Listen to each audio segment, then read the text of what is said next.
Save Your Soul TV. Ku Anfusakum. Hello there, my name is Shay Tunubu, and I'm here to inform you that the first phase of STEP initiative is kicking off right here in the city of Lagos. I am sure you already know about the STEP project, which is a platform where we discover and fuel young tech startups and entrepreneurs in Nigeria. So are you a tech entrepreneur between the ages of 18 to 40 with innovative ideas you can sell to better Nigerian economy? Then this is your chance to enlist in this project, where you and I can meet in person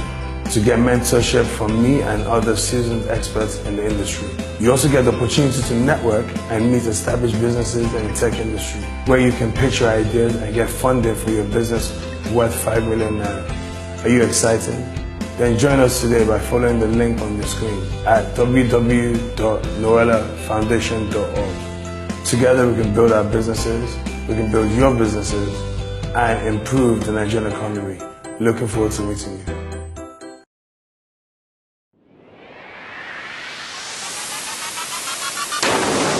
You were watching Save Your Soul TV. Ku Anfusakum. إن الحمد لله نعمده ونستعينه ونستغفره ونعوذ بالله من شرور أنفسنا وسيئات أعمالنا من يهده الله فلا مضل له ومن يضلل فلا هادي له وأشهد أن لا إله إلا الله وحده لا شريك له وأشهد أن محمدا عبده ورسوله صلى الله عليه وعلى آله وأصحابه ومن تبعهم بإحسان إلى يوم الدين وسلم تسليما كثيرا أدوك لدولون gbogbo àwa tọ́lọ́run bá ní kájọ máa gbọ́ra wa lákòókò yìí àtìmí àti yín ọlọ́run jẹ́ àjọ máa bẹ dáadáa àánú ọlọ́run ní kí ó fèmí àti yín lẹ̀ olóríire o. Ìgbéjáde ọ̀rọ̀ mi àkókò yìí èsì ni mo fẹ́ fọ̀ èsì ni mo fẹ́ fi fọ̀ ọ̀rọ̀ ní bí ọ̀rọ̀ láìpẹ́ yìí. Mo láǹfààní àti lè wo fídíò kan lórí àwọn Mohbad, àwọn ni wọ́n gbé fídíò náà jáde. Tọ́pìkì wọn wá ní wípé èsì ọ̀rọ̀ fún Brother Jésù Ọ̀kọlà. Àwọn ọ̀rọ̀ pé èsì ọ̀rọ̀ fún Jésù Ọ̀kọlà èmi ò tiẹ̀ gbórúkọ náà rí ná. Kí ló ṣe tó fi dé sí ọ̀rọ̀? Mo wá rí wípé n tí wọ́n sọ̀rọ̀ lé lérí lóòótọ́ ó tó kéyìn ó fèsì. Ká sì máa gbọ́dọ̀ jáde báyìí tẹ̀léra wọn. Ìyẹn ò mọ wípé gbogbo ẹni tí ń gbọ́ wa la fẹ́ kí wọ́n gbà tú lásìkò. Àwọn kan máa bínú, inú àwọn kan máa dùn sí ni wípé ẹ tí ìsọdọ̀ gangan bí tá a fẹ́ kẹ́ tó máa sọ dé pẹ̀lú bó ti rí nìyẹn o. Ojú ọjà sí pé tá a bá ń wo wípé wàhálà yín ṣe wá pọ̀ lérí ọ̀rọ̀ ẹ̀sìn tó báyìí. Ibi tó lò bá káyàn mọ́ ojú bẹ́ẹ̀ ni ọmọ fi wò. Abẹ́nìkan pé túláàsì kẹgbà ń tá a bá wí torí pé ní tí mo fẹ́ fi rí ọ̀rọ̀ mi gan sọ ni wípé ẹ̀sìn ọ̀fàjà. Ẹ̀sìn ọ̀fàjà tí ẹ bá wá èmi náà wá láǹfààní ìgbà tí mo gbọ́ pé wọ́n ní èsì ọ̀rọ̀ fún Jésù Ọ̀kọlà. Èmi náà wá béèrè fún pé ta ní ń jẹ́ bẹ́ẹ̀ kí ló wí ìgbà tí èmi náà padà pín tí ó sì kú bí ìṣẹ́jú méjì padà lè gbọ́ ọmọ mo rí pé Afa Saheed Shittu lọkùnrin yìí fẹ́ sọ̀rọ̀ sí ọkàn ọlọ Yorùbá ó gba àwọn ibìkan wọlé ìgbà tó wá dérí ọ̀rọ̀ pé wọ́n ṣépè ní Mákà ọwá tẹ́ pẹpẹ ọ̀rọ̀ náà mo wá rí wípé sẹ́rí bí èèyàn bá fẹ́ sọ̀rọ̀ kan bóyá bá ti wò lè gbọ́n tó bóyá ti wò lè máa wò gbọ́rọ̀ kalẹ̀ tó kéèyàn rò wò wípé sẹ́rù rí ò sí ń ta sáwọn táwọn náà mọ̀rọ̀ gbọ́ sí wọn ò sí ìyẹn ni ó jẹ́ kí n fún ọkùnrin náà lésì brother Muritado Jésù Ọ̀kọlà. Èmi ò kọ́kọ́ gbọ́ èmi ìtì ẹ̀kọ́kọ́ gbórúkọ yìí rẹ̀ bẹ́ Jésù Ọ̀kọlà lóòótọ́ nígbà tí èsì ìran Yorùbá kìí sí ìran gbogbo bírí. Sẹ́rí ẹ̀sìn ọ̀fàjà lódodo tọ́lọ́lọ́ nǹkan fún rẹ̀ ti yanjú ọ̀rọ̀ náà Al-Qur'ani a'udhu billahi minash shaitonir rajim. Walau sha'a rabbuka la'amana man fil ardi kulluhum jami'an afa anta tukri'u an-nasa hatta yakunu mu'minin. Bọ́lọ̀ ti sọ nìyẹn wípé ìrẹ́ Ànábì sallallahu alaihi wasallam Ọlọ́run tó bá wù mí Ọlọ́run ni.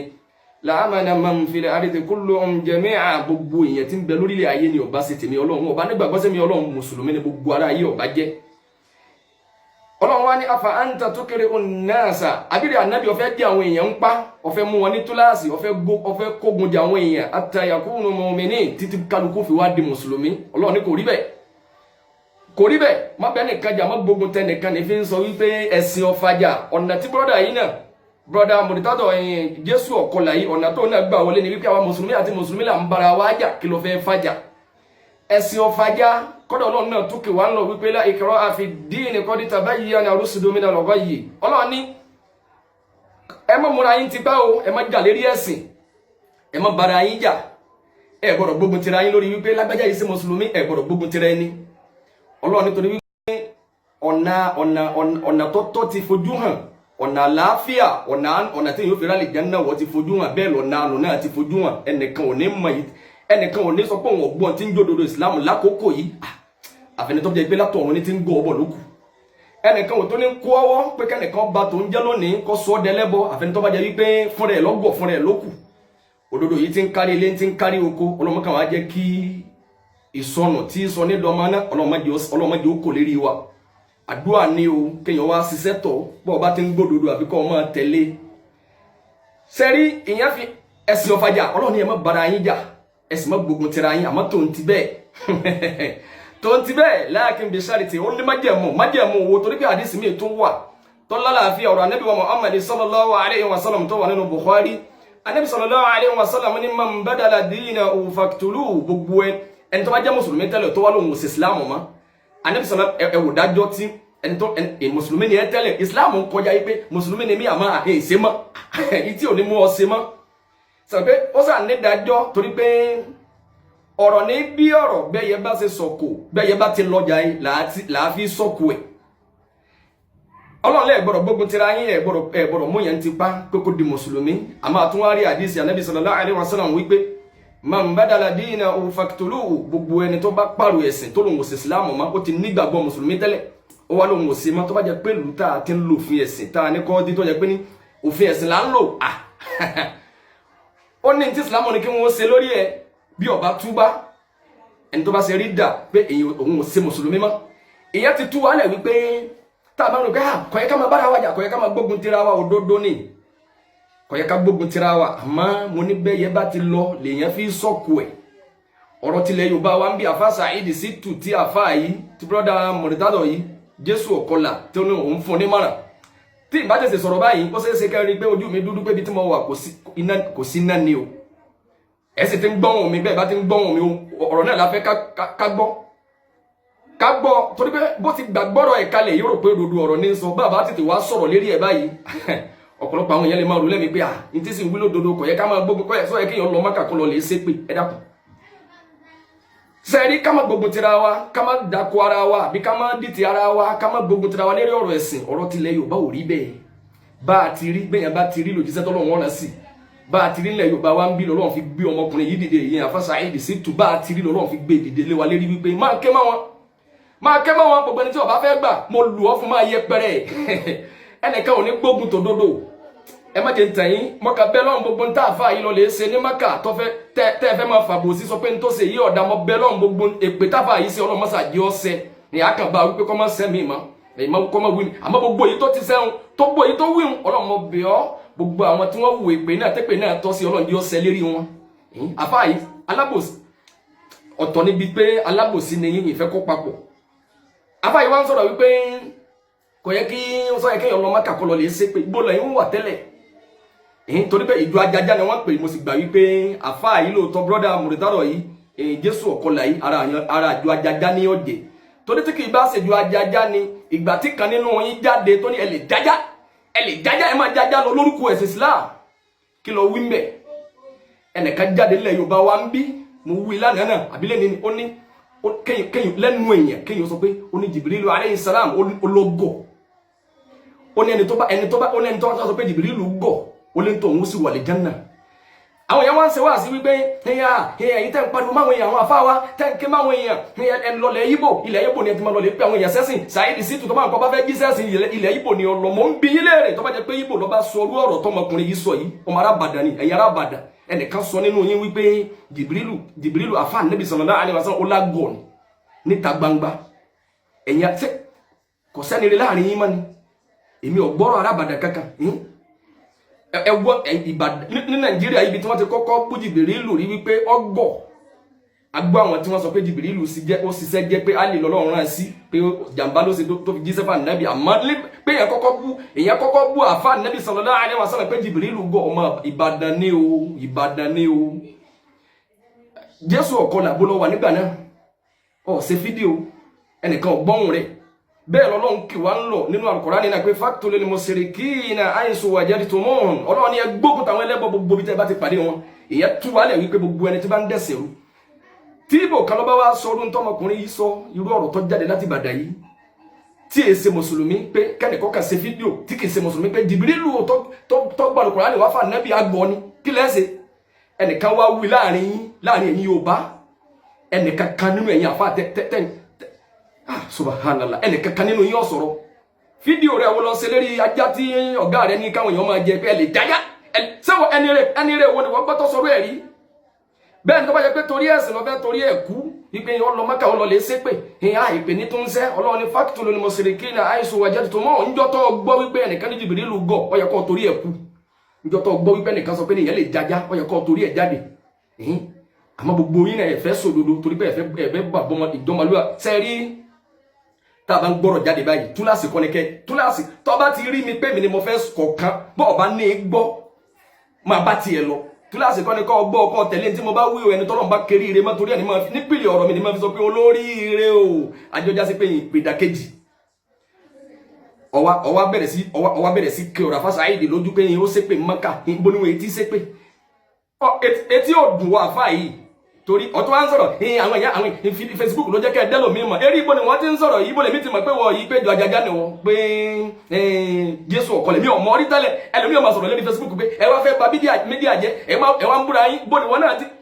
ẹnìkan ẹ̀yin ń ṣépè fáwọn èèyàn bó ni wọ́n náà ti ń ṣépè yìí ọlọ Mákà àkọ́kọ́ ná Mákà tó lọ bọ́lọ̀ ń bá gbaṣẹ́ rẹ̀ bọ́lọ̀ ń gbà kò ká ẹ́ wípé yẹn ọlọ Mákà ń lọ lè ṣépè iṣẹ́ rẹ̀ ọ̀ka ọ́ kò sì pé ọ pé máa ṣépè fáwọn èèyàn èyí tọ́kàn sí Ọlọ́run jẹ́ ọ̀sẹ̀ lérí gbogbo ẹ̀yin tẹ́ ń ṣàbòsí mọ bẹ́ẹ̀ lọ́n bẹ́ẹ̀ Ọlọ́run jẹ́ ọ̀sẹ̀ èpè ẹ̀yin ò bẹ́ẹ̀ bẹ̀rù èpè púpọ̀ ìwé èpè ló sì kún ọwọ́ yín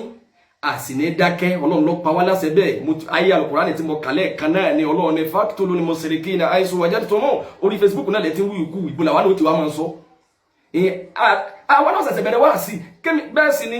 ká tó máa gbọ́ àfáà Saheed yìí àwa náà ò ṣeré ẹ lọ wo àwọn fídíò tẹ́mi náà ti kọ́kọ́ ṣe tẹ́lẹ̀ ẹ lọ wo táwa náà àwa náà eré àṣeré wá sí ti máa ṣe lóde tí máa làágùn Ọlọ́run ní ojú ti bẹ̀ kú nílé ọlọ́mọ níbi ilé olókùú níbi màlúùdì tí máa ràn fò bẹ́ẹ̀ sì ni àwọn míì wọ́n gba bá àfáà Saheed yìí sí tù ibo ti dìde lé wa lérí tí ń sòdodo ọ̀rọ̀ irọ́ ni àwọn kan wọ́n ní ntí wọ́n wí fún Mákà lọ́wọ́ wọ́n ní ó ní àwọn sàhábà onítọ́ọ̀gì ni wọ́n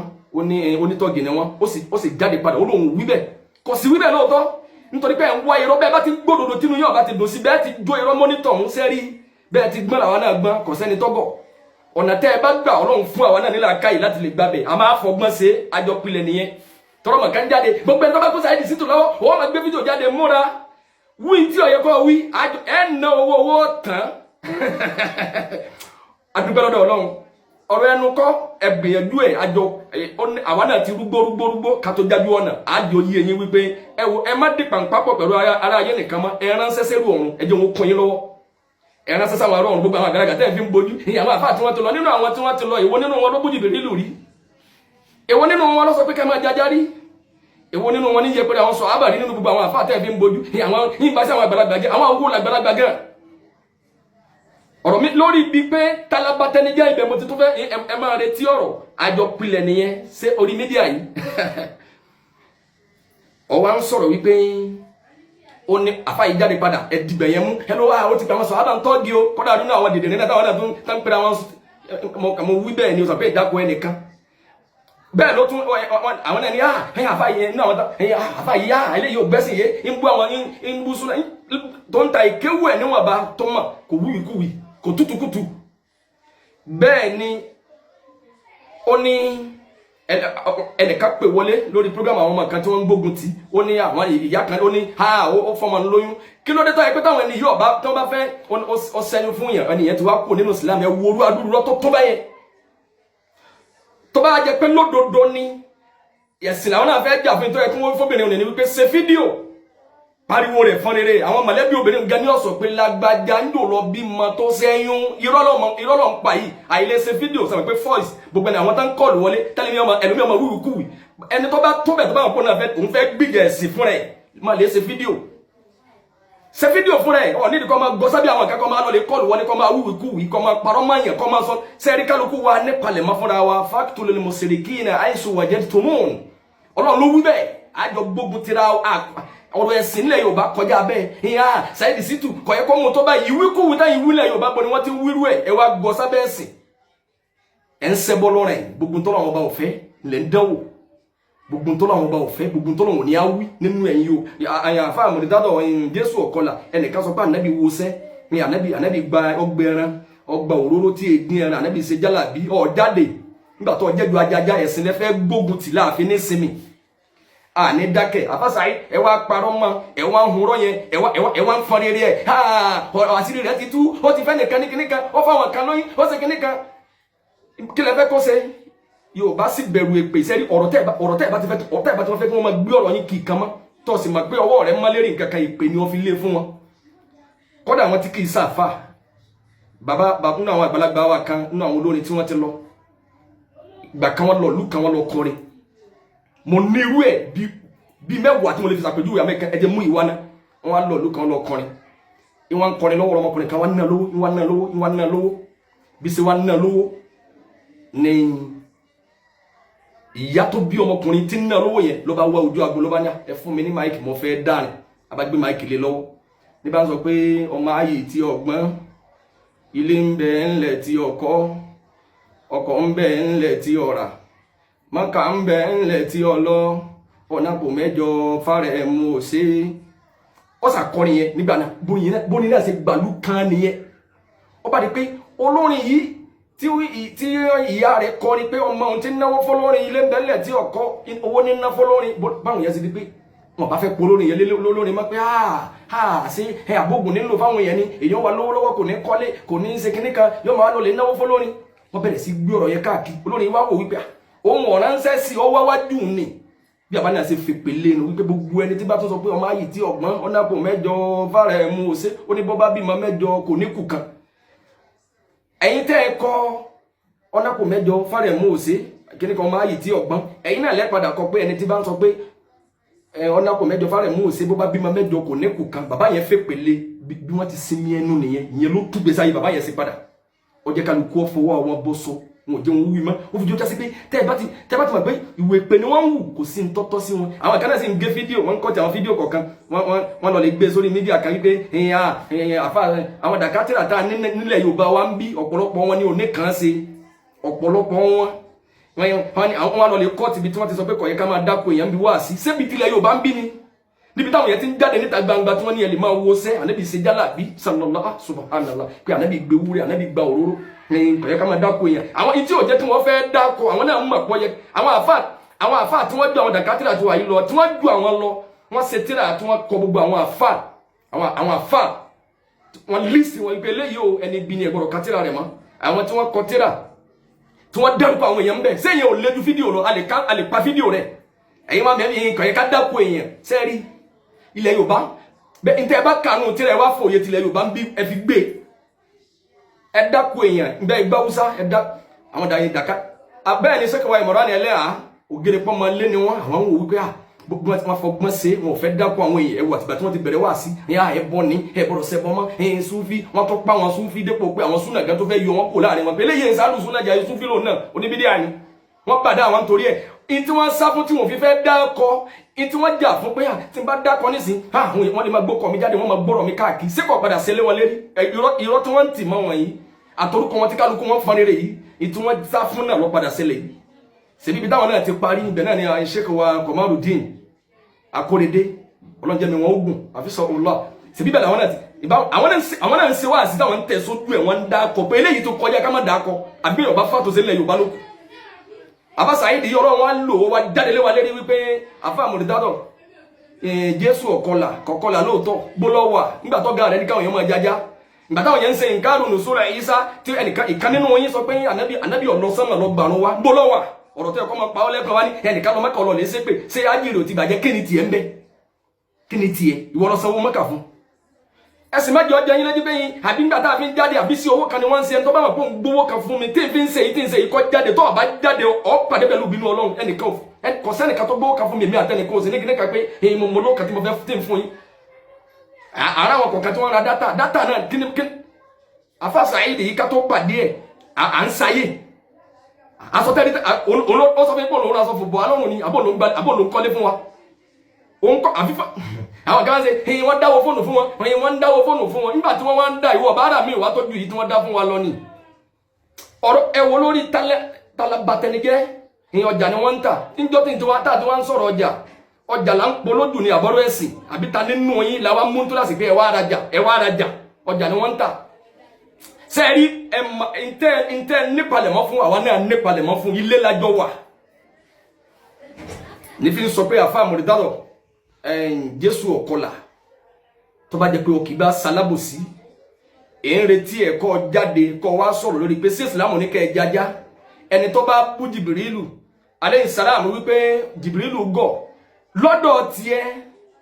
ṣe mùsùlùmí ni ẹni tó wá lọ Mákà tó ṣépè àlépè ọjà gbogbo ẹ̀yin tépè bá tọ́ sí subhanaka allahumma bihamdika ashhadu an la ilaha illa ant astaghfiruka wa atubu ilayka wọ́n náà ti wọ́ bá wọn bọ́ọ̀ bá lè jáde kọ́ sọ̀rọ̀ mí padà àjọ owó kò ní mọ lẹ́nìí nìkan àjọ pilẹ̀ náà nìyẹn kíkálukú wọn yín tó bá mọ̀ pọ̀ ń bẹ́ máa gbógun tó dodo ẹ múra sí àjọ pilẹ̀ nìyẹn gbówó lẹ bá ní ẹ nà àfitá ẹ bá báyàn ló kọjá lókù àmọ́ tẹ bá fi lè gbé níbi tí ó ti nípa ẹ mọ̀ wípé adúpẹ́ lọ́dọ̀ Ọlọ́run àwa náà àfẹnu lásán ṣe ibi tẹ fẹ́ jà sí wípé àfọwọ́ mú dépò wípé ẹ wá lè sọ fáwọn èèyàn mọ́ èèyàn ń wíwú ẹ wò ọ̀rọ̀ mi máa tẹ̀síwájú.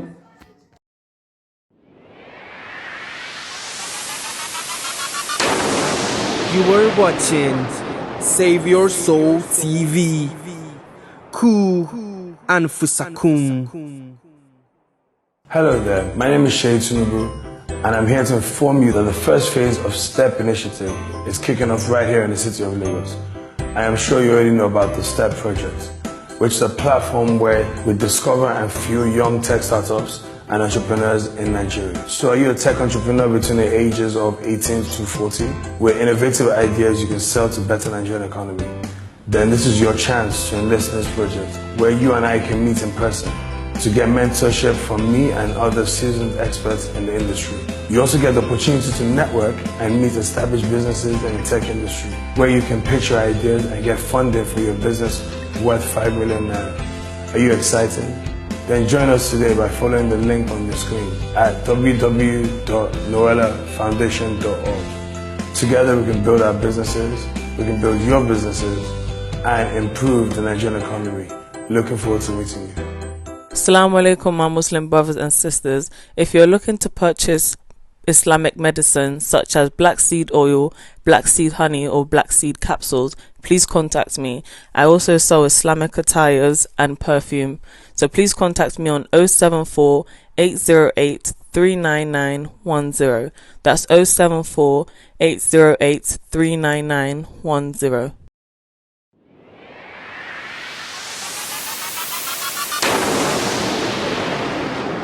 Save Your Soul TV. Ku and Fusakun.